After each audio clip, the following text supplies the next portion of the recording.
Alright guys, welcome back to Formula 1 news. Max Verstappen wins the French Grand Prix, an absolutely shambolic race at times, but kept largely entertaining by the Ferrari strategy crew as per usual. A disaster class of epic proportions, one of their greatest it seems of all time. Carlos Sainz, of course, we'll talk about him and his race in a second, but Charles Leclerc, that crash early on in the race, may well have put paid to his World Championship campaign. A couple of explanations to come out as to why exactly this might have happened, but we'll see the response that Leclerc is favouring here in a second. Very much enjoyed your thoughts in the comment section below. Hit the like button if you enjoy. Subscribe if you're new as always, on the verge of 5k. Let's talk about the start of the race. I mean, the key thing of note really was Alonso somehow getting up into, I think, even P4 at a time. Then Perez got him back for P4. But Hamilton, again, every other race, Hamilton just seems to get a blinding start. He maybe could have had Verstappen if Verstappen didn't defend quite well. He was just immediately up on Perez and through into third. A position which it looked like he was going to rescind right in the early part of the race. Perez looked like he had way more pace in the Red Bull, as you might expect.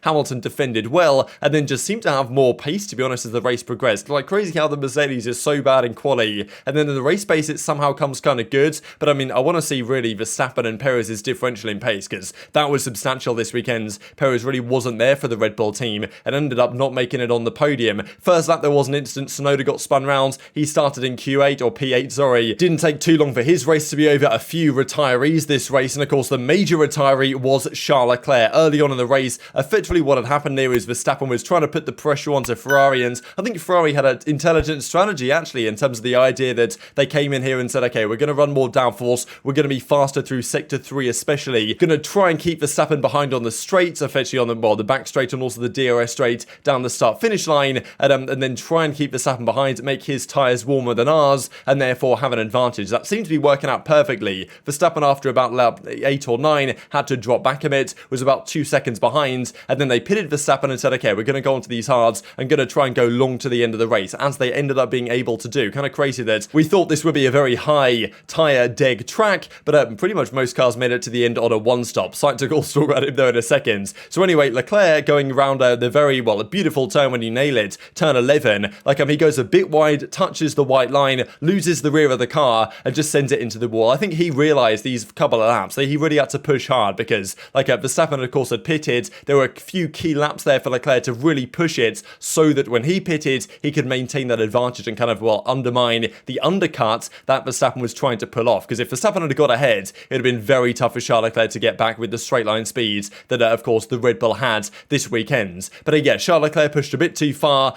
maybe had a throttle issue that was discussed as well, kind of what happened in Austria, where the throttle may be stuck on, or he was talking about after he crashed and then was trying to reverse it, that he really couldn't reverse out, because it looked like he may have been able to get out of air, potentially get a new front wing on, and maybe make a run in the race, right? It would have been possible maybe if he could have reversed out here to at least still be competitive, maybe not win the thing, but at least give it a go, because the Ferrari was no doubt the fastest car around the track this weekend. But yet a massive mistake for Leclerc. Those are his words that we shall use to describe them in a second. The pain in his voice was pretty immeasurable, right? I don't think he intended to have the radio on at this point. He said he'd prefer to keep this to himself, but yeah, the scream was the scream of someone watching their World Championship aspirations go away for them, especially because Ferrari have been the quickest car for quite a few weeks now, and have really failed to deliver the points that they had to. Champagne without the sham. That was really the thing really here with Leclerc going into this season. He is the faster driver than Sainz on his day, but last season, Sainz outscored him largely because of consistency, and maybe a similar trend coming back into Charles Leclerc's performances, because so far this season he's barely made any mistakes. Made that one in Imola, cost him a few points. This is a major one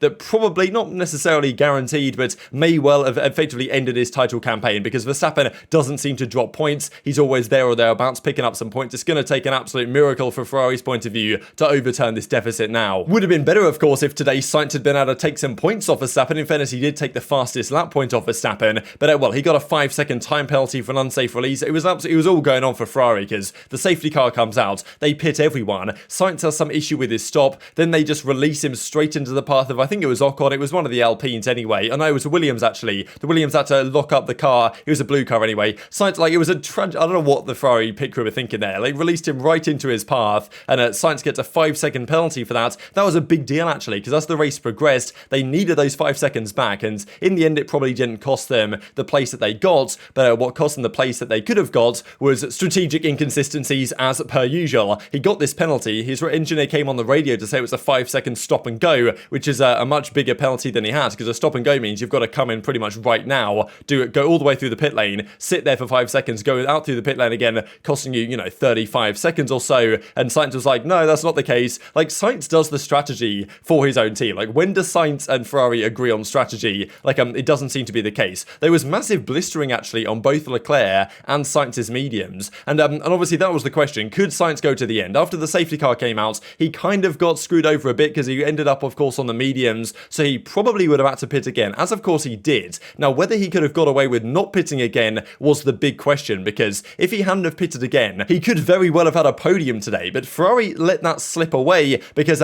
he was doing a crazy battle with Perez, right? So difficult to overtake this Red Bull. He set this battle up all the way through the back straight, like into sector 3, had a phenomenal battle with Perez, was going wide on corners, trying to take interesting lines to get around Perez, eventually does it, gets the DRS to complete the move on the home straight, and still, the Sainz pit crew at the time were telling him on the phone, come into the pits, right, pit confirm, we're bringing you in, and he was like, lads, I got a second, I'm in the middle of a massive battle right here that he got past. And of course, at this point, if he'd have pulled out 5 seconds away from Perez behind and Russell, then he would have been on the podium, right? He probably wouldn't have caught Hamilton, but, it was possible, I suppose, at this point. He hadn't taken yet his 5-second penalty, so he'd have had to catch Hamilton and then put 5 seconds on him if he was going to get second place, which seems unlikely. And also his tyres were probably going to go off. So I understand that Ferrari wanted to maybe play it safe and said, look, we're going to bring you in, Sainz, with about 12 laps to go to the end of the race, and say, okay, we're just going to play it safe here effectively and make sure you get to the end. What it meant with the 5-second penalty, though, is that he really had no chance to fight for anything more than P5. He was absolutely flying at the end of the race, overtook a load of cars to get up to P5, but was never going to be able to do anything better than that. And as he says, don't understand what way we boxed, we would have pulled away, right? Now, whether his tyres would have lasted those mediums that were very old would have maybe been a bit of a tough call. And I guess Ferrari wanted to play it safe, but still they arguably threw away a podium here today for Sainz from all the way at the back of the grid. And George Russell actually gets that final podium spot by catching Perez napping on the restarts. Like, it was interesting, really. There was a bit of a battle there. Russell tried to dive from him into that chicane. Russell, effectively gave him no space on the outside. It was probably a racing incident, in fairness. Perez goes off the track, no investigation necessary, which I thought was fair, all things considered. Russell eventually has to pass him on the track, and he does it after the restart, manages to fend him off despite maybe going outside track limits a couple of times, but that leaves Verstappen up on his own with no challenge from Leclerc, and I'm just driving away. Another completely, Verstappen didn't even see him for the majority of the race. Saw him until lap 20. After that, he was away and gone. And look at these stats, right? 16 poles for both of the drivers, 27 wins for Verstappen, 5 wins for Charles Leclerc. That, well, of course, you get your points on a Sunday. Leclerc kind of locked himself in his motorhome, like he was super frustrated with himself, right? He didn't even come out for interviews. He eventually does do an interview I'll share for you guys here from, with the Sky crew, kind of talking about what he believes is his own mistake. There was the initial thought about the throttle, but he effectively owned up and said, yeah, it was my mistake, and there's now 2 mistakes. 7 points were lost in Imola, now 25 points lost here, could have been 26 if Sainz hadn't got the fastest lap off Verstappen. That now puts him in a huge deficit in the championship, and he says if he loses the championship this season by 32 points, he'll only have himself to blame. See in your face how devastated you are, Charles. What happened? Mistake.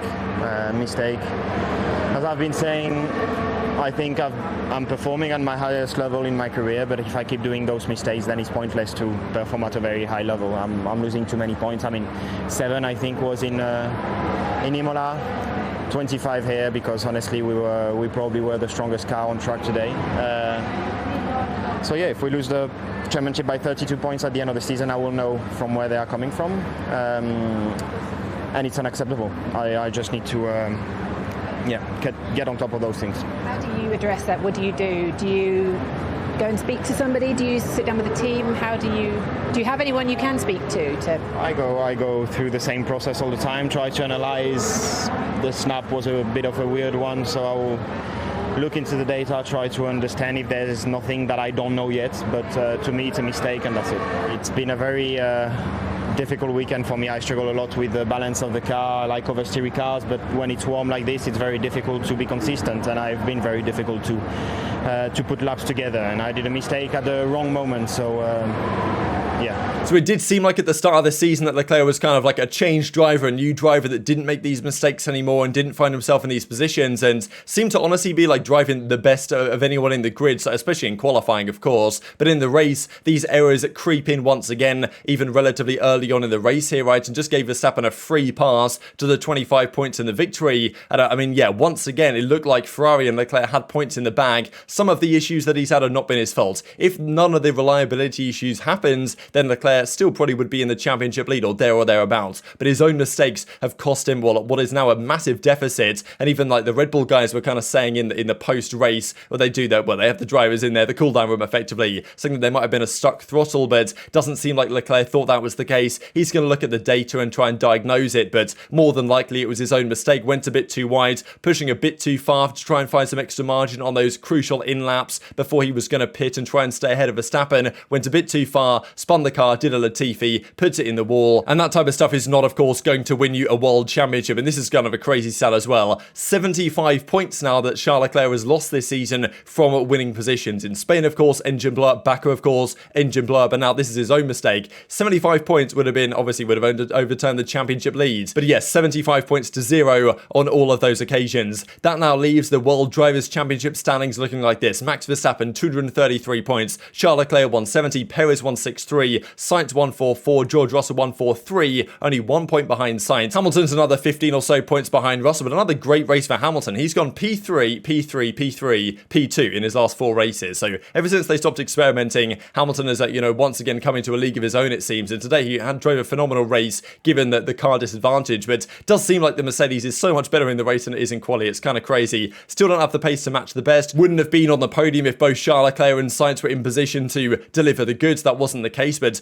beat out Perez on pure race pace today, which was a rather impressive feat, especially because he didn't have the drink spotter and was struggling at the end of the race, saying he lost about 3 kilograms. But was today the moment where Max Verstappen had won the world championship? This seems like a key turning point. 30 whatever point deficit, that can be overturned. 63 points deficit, that's going to be so hard. It's going to take some serious DNFs. It's going to take like Mercedes getting up there and taking loads of points off Verstappen, if that's even going to be possible. And it does seem like Red Bull have got on top of their reliability issues. Ferrari maybe not yet, despite a great performance today from Sainz to get up to P5. Team strategy issues, it does feel like the world championship might be over here. It's kind of sad for the fans, I suppose, that wanted a great battle, but Ferrari might have bottled it, and in fairness, Leclerc himself, especially today. Just to mention the overall race results, Hamilton gets his first P2 of the season. Does feel like he's creeping towards a victory when that Mercedes is at least capable of contending. Verstappen, Hamilton, Russell, Perez, Sainz, Alonso, what a performance from him, up to P6. Gets both McLarens in the end. Ocon splitting the 2 McLarens. Stroll somehow fended off Vettel, maybe unfairly, for the final point. Then Gasly, Albon, Bottas, Schumacher, and even Zhou, he ended up having to retire because had an engine issue there to put a VSC out for. So, maybe it wasn't an engine issue, I don't know, but given it's a Ferrari engine, I'm going to say it probably was. And also a cool stat to mention real quick, Fernando Alonso today broke the record, another record, of the most laps ever completed by a Formula 1 driver at, almost 19,000. Very much intrigued to your thoughts in the comment section below. Hit the like button if you enjoyed, subscribe if you're new as always, take care of yourselves,